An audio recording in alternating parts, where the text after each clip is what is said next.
अस्सलाम वालेकुम, शहनीला अली तव्हां सां जुड़ियल। इस्लामाबाद का थोरो नंढो ॻोठु आहे शादरा जे नाले सां, असीं उते आहियूं। ऐं हीउ ॾिसो पिया व्यू तमामु ख़ूबसूरत आहे, नेचर आहे, नेचर सां केरु बि पहुची न सघियो आहे। ऐं हिते जॾहिं बि इस्लामाबाद अचो त you must have to place this area. Amazing आहे, ब्यूटीफुल आहे, प्यारी आहे ऐं तव्हांखे हिते ॾाढो लुत्फ़ु ईंदो। बिकॉज़ मूंखे त ॾाढो आयो आहे, ऐं त ॾाढो इंजॉय कयां पई।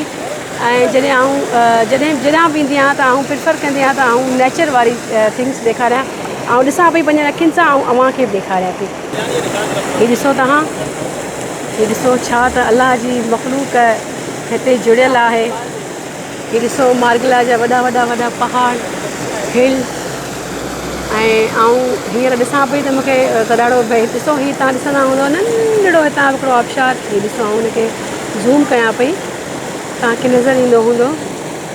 U can see from my mobile. हा, ऐं जी अचां पई।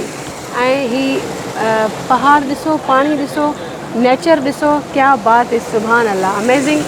ऐं मूंखे चीज़ वणी, इन करे मूं चयो अव्हां सां शेयर कयां। Thank you so much. अल्लाह हाफ़िज़।